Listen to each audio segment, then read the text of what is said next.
What if the person who has been stealing your dreams every single night is not your boss, not your circumstances, not your family, not the economy, but the face you see every morning in the mirror? What if the voice that tells you you are not ready, you are not smart enough, people like you don't succeed? What if that voice is not protecting you, but slowly, quietly, deliberately destroying you? What if every time you walked away from a challenge, every time you said, maybe tomorrow, every time you convinced yourself that failure was just bad luck, you were not protecting yourself? You were building a prison brick by brick with your own hands and locking yourself inside it? What if I told you that every legend who ever walked this earth faced a monster, not in the world outside, but in the world inside themselves? And the only difference between those who became great and those who died ordinary is simply this: the great ones looked that monster directly in the eyes and refused to surrender. Stay with me, because what you are about to hear will not just challenge your thinking, it will change the entire direction of your life. What if the war you have been fighting your entire life has been fought on the wrong battlefield? You have been blaming the economy. You have been blaming your past. You have been blaming the people who did not believe in you, the opportunities that never arrived, the doors that were slammed in your face before you even had the chance to knock. You have spent years, perhaps decades, pointing your finger outward at the world, at fate, at God Himself, wondering why success keeps escaping you, why happiness feels like a stranger, why you go to sleep every night with that quiet, suffocating feeling that you are meant for something greater, but you simply cannot reach it. But here is the truth that most people will live and die without ever accepting. You are not being defeated by the world. You are being defeated by yourself. There is a part of you, a dark, deeply rooted, dangerously comfortable part of you, that has made peace with mediocrity. That part of you does not announce itself loudly. It does not come to you in the form of an obvious enemy. It comes quietly. It comes in the language of reason.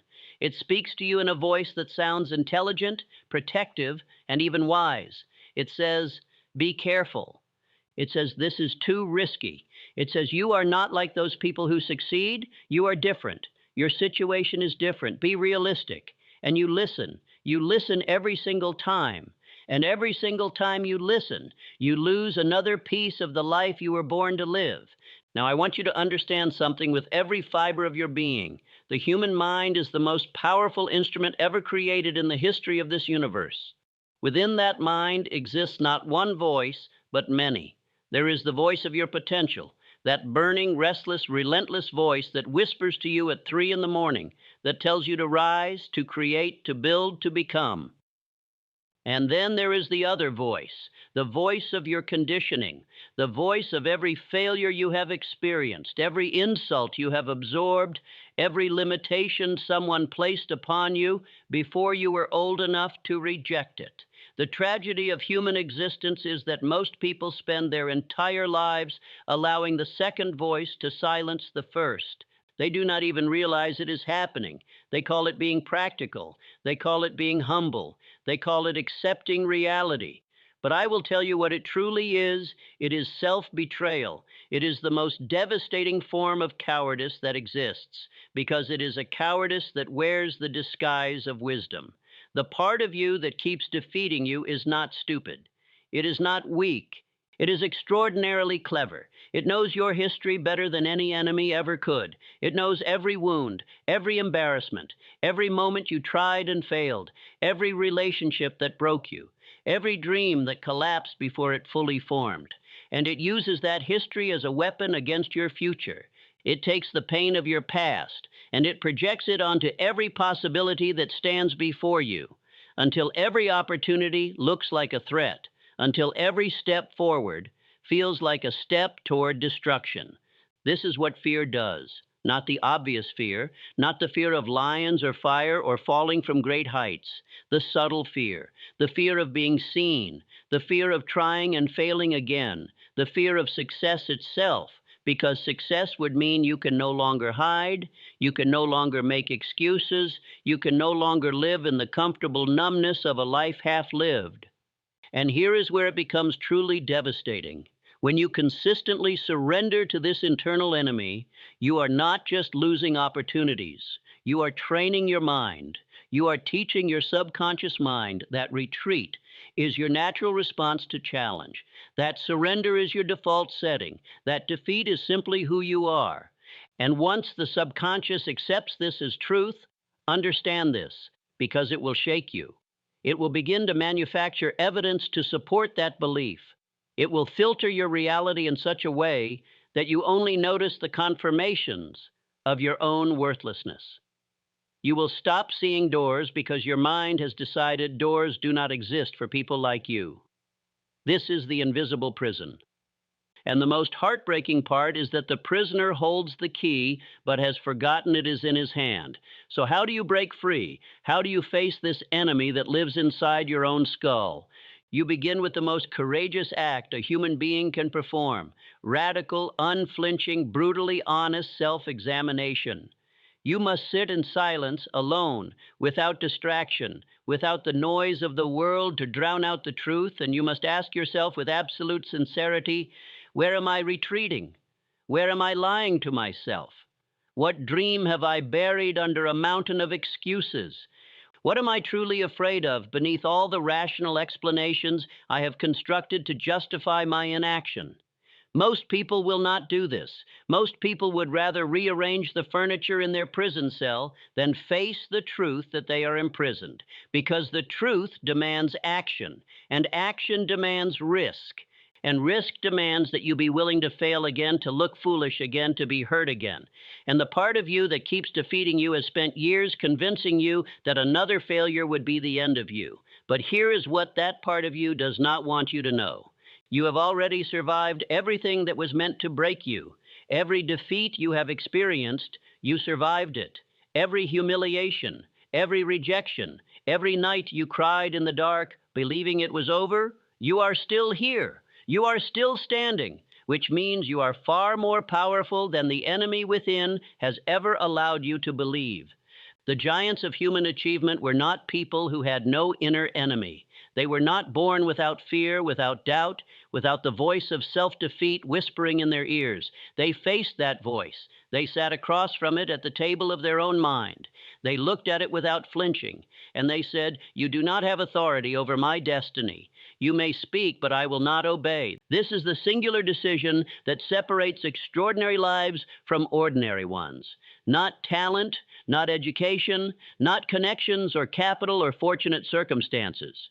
The decision to face the self-defeating voice within and refuse to give it the final word. A burning, definite purpose is the weapon you must forge to defeat this internal enemy. When a man knows with absolute clarity what he wants, why he wants it, and is willing to pay any price to attain it, the voice of self-defeat loses its power. It becomes background noise. It becomes the sound of the wind outside a window, heard but irrelevant, unable to stop the fire burning in the center of the man's chest. But purpose alone is not enough. Purpose must be accompanied by the daily disciplined practice of feeding your mind with thoughts of power rather than thoughts of weakness. Understand that your mind is a garden. Whatever you plant in it, with enough repetition, with enough emotional intensity, will grow. Plant doubt daily, and you will harvest failure. Plant faith daily, not blind, passive faith, but active burning. Directed faith in your own capacity to achieve, and you will harvest results that the doubting version of yourself could never have imagined possible. The part of you that keeps defeating you is fed by idleness, by negative associations, by the habit of dwelling on what went wrong instead of what could go right. Starve it. Starve it by filling every available moment with purposeful action, with relentless forward movement, with the daily renewal of your commitment to the life you deserve. Every single morning, before the world gets its hands on you, before the demands of others begin to shape your thinking, you must take command of your own mind. You must stand before yourself and declare, with conviction, not wishful thinking, who you are and who you are choosing to become. Because here is the final truth, and it is the truth that everything else rests upon. You are not a fixed thing. You are not permanently defined by your past, your failures, your fears, or your wounds. You are a living, dynamic, evolving force of nature with the capacity to reinvent yourself completely at any moment you choose. The version of you that keeps losing, that version is not the real you. It is the trained you. It is the conditioned you. It is the you that was shaped by circumstances before you knew you had the power to shape yourself. The real you, the version that appears in your deepest visions, the one that stirs in your chest when you hear a story of someone rising from nothing to greatness. That is not fantasy. That is memory. That is your original nature calling you home. Face the part of yourself that keeps defeating you. Face it with courage. Face it with clarity. Face it with the unshakable conviction that you were not placed on this earth to be ordinary, to settle, to shrink, to survive. You were placed here to rise, to build, to create, to become something that the doubting world did not believe was possible and that the doubting voice within you swore could never be done. The enemy is real. The battle is real. But so is your power. And that power has been there all along, waiting, not for perfect circumstances, not for permission from the world, but for the single moment when you decide that enough is enough, that the life you are living is not the life you are willing to accept, and that the only person who is ever going to save you is the person you see looking back at you in the mirror every single morning. That moment is right now. Choose. Everything in this speech returns to one singular, non-negotiable truth. The greatest battle of your life is an internal one, and it is a battle you are fully equipped to win. The part of you that keeps defeating you is not stronger than the part of you that wants to rise. It is simply louder because you have been listening to it longer. The moment you withdraw your attention from the voice of self-defeat and redirect that energy toward a burning, defined, relentlessly pursued purpose, the entire architecture of your life begins to shift. You do not need a new life. You need a new conversation with yourself. You need the courage to face your own darkness, name it, and refuse to let it govern you one moment longer. The champions of this world were not chosen by fate. They chose themselves, daily, deliberately, with full knowledge of their own weaknesses and absolute faith in their own potential. Today, make that same choice. Not tomorrow, not when conditions improve, now. Because the life that is waiting for you on the other side of your own self-defeat is more magnificent than anything your fear has ever allowed you to envision.